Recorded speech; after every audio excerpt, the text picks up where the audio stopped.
عليكم ورحمة الله وبركاته. الحمد لله رب العالمين. الصلاة والسلام على أشرف المخلوقين وعلى آله وصحبه أجمعين. أما بعد. സർവാധരണീയരായ ഉസ്താദുമാർ, ഏറ്റവും പ്രിയപ്പെട്ട ശ്രോതാക്കളെ, പരിശുദ്ധമായ ഇസ്ലാം അതിൻ്റെ ആശയങ്ങളെ ഖുർആനിലൂടെ സംവേദനം ചെയ്തിട്ടുള്ളത് കേവലം മനുഷ്യൻ്റെ ആത്മീയമായ ഔന്നത്യം മാത്രം ലക്ഷ്യം വെച്ചുകൊണ്ടല്ല, മറിച്ച് സാമൂഹികവും അവൻ്റെ വ്യക്തിഗതവുമായ ഔന്നത്യം കൂടി പരിഗണിച്ചുകൊണ്ടാണ് ഇസ്ലാം ഖുർആനിലൂടെ ഓരോ സന്ദേശങ്ങളെയും സൂക്തങ്ങളെയും ഇറക്കിയിട്ടുള്ളത്. പരിശുദ്ധമായ ഇസ്ലാം ഖുർആൻ മനുഷ്യനെ ശുദ്ധീകരിക്കുന്നത് കേവലം ശിക്ഷാ നടപടിക്രമങ്ങളിലൂടെ മാത്രമല്ല, മറിച്ച് സമൂഹത്തെ സംരക്ഷിക്കുന്ന നൈതികമായ നിർദ്ദേശങ്ങളിലൂടെയും കൂടിയാണ്. അതിനെ സാക്ഷ്യപ്പെടുത്തുന്ന ഒട്ടനവധി ഖുർആനിക സൂക്തങ്ങൾ പരിശുദ്ധമായ ഖുർആനിൽ ഉടനീളം നമുക്ക് കാണാൻ സാധിക്കുന്നു എന്നതാണ്.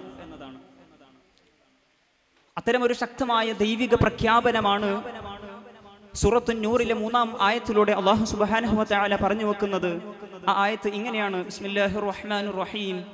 അസ്സാനി ലാ യൻകിഹു ഇല്ലാ സാനിയതൻ ഔ മുശ്രികതൻ വസ്സാനിയതു ലാ യൻകിഹുഹാ ഇല്ലാ സാനിൻ ഔ മുശ്രികുൻ വഹുരിമ ദാലിക അലൽ മുഅ്മിനീൻ എന്നതാണ് ആയത്ത്.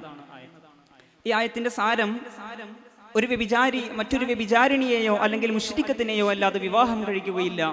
ഒരു വ്യഭിചാരിണി മറ്റൊരു വ്യഭിചാരിയെയോ അല്ലെങ്കിൽ മുശ്രിക്കിനെയോ അല്ലാതെ വിവാഹം കഴിക്കുകയില്ല.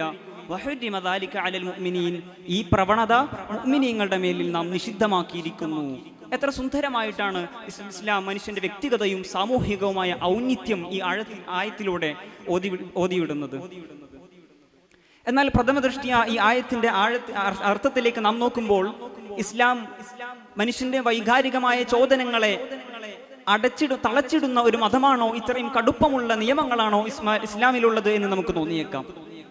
എന്നാൽ ഈ ആയത്തിന്റെ ആഴത്തിലുള്ള അർത്ഥവും അതിന്റെ വ്യാപുല്യവും മനസ്സിലാക്കണമെങ്കിൽ അത് ഇറങ്ങിയ സബബുൻ നുസൂല് അഥവാ അത് ഇറങ്ങാനുണ്ടായ കാരണം നാം മനസ്സിലാക്കേണ്ടതുണ്ട്.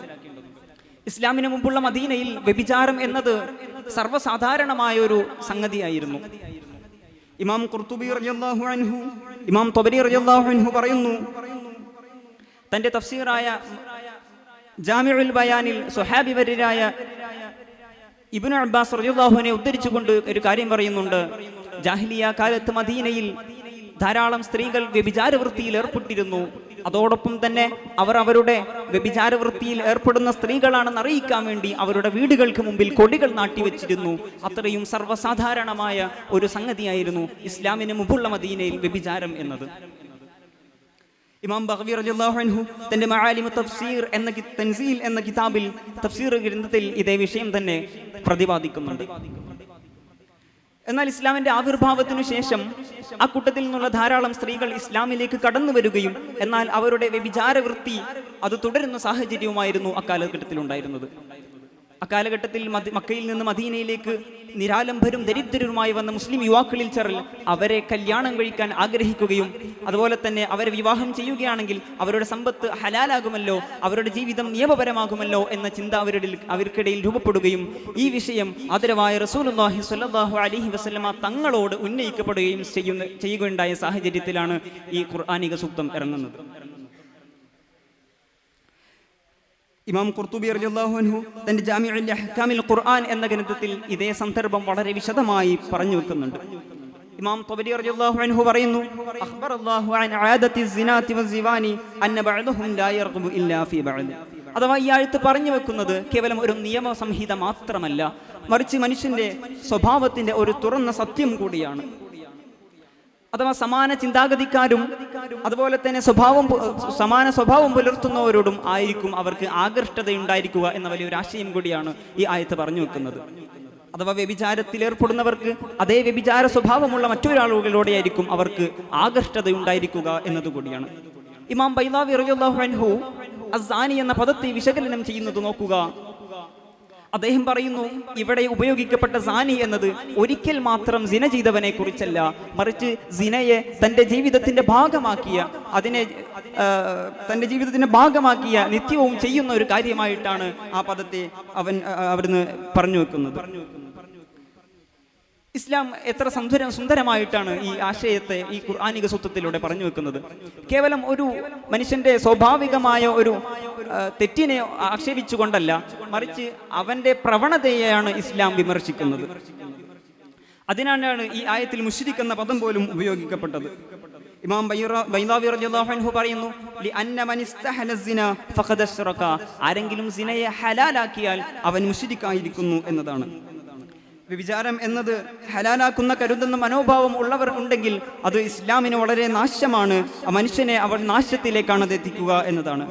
അതേസമയം ഇസ്ലാം ഒരിക്കലും പ്രതീക്ഷകളെ അടയ്ക്കുന്ന മതമല്ല. ഇമാം ഖുർത്തുബി റളിയല്ലാഹു അൻഹു തന്റെ ഇതേ തഫ്സീറിൽ തന്നെ വിശദീകരിക്കുന്നത് കാണുക, ഹാദൽ ഹുക്മു ഫീ മൻ ലം യതുബ് എന്നതാണ്. അഥവാ ഈ സൂക്തം, ഈ ആയത്ത് പറയുന്നത് കേവലം ഒരു പ്രാവശ്യം മാത്രം അല്ലെങ്കിൽ സ്വാഭാവികമായി തെറ്റ് ചെയ്ത ഒരുത്തനെ കുറിച്ചല്ല, അത് ജീവിതത്തിന്റെ ഭാഗമാക്കിയവനെ കുറിച്ചാണ്. ഈ വിലക്ക് തൗബ ചെയ്യാത്തവർക്കാണ് എന്നതാണ്. ഒരു മനുഷ്യൻ സത്യമായി തൗബ ചെയ്ത് തന്റെ ജീവിതം തിരുത്തിയാൽ അവൻ ഇസ്ലാം പഴയ ആ ഒരു തെറ്റിന്റെ പേരിൽ ആക്ഷേപിക്കുകയില്ല, അതിന്റെ പേരിൽ ബന്ധിപ്പിക്കുകയില്ല.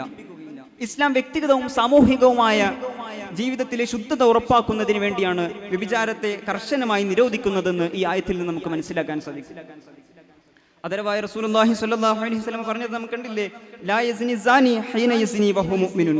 അഥവാ അറിവും വിശ്വാസവുമുള്ള ഒരാൾക്കും ഈ പാപത്തിൽ തുടരുക സാധ്യമല്ല എന്നതാണ് ഈ ഹദീസിലൂടെ നമുക്ക് മനസ്സിലാകുന്നത്.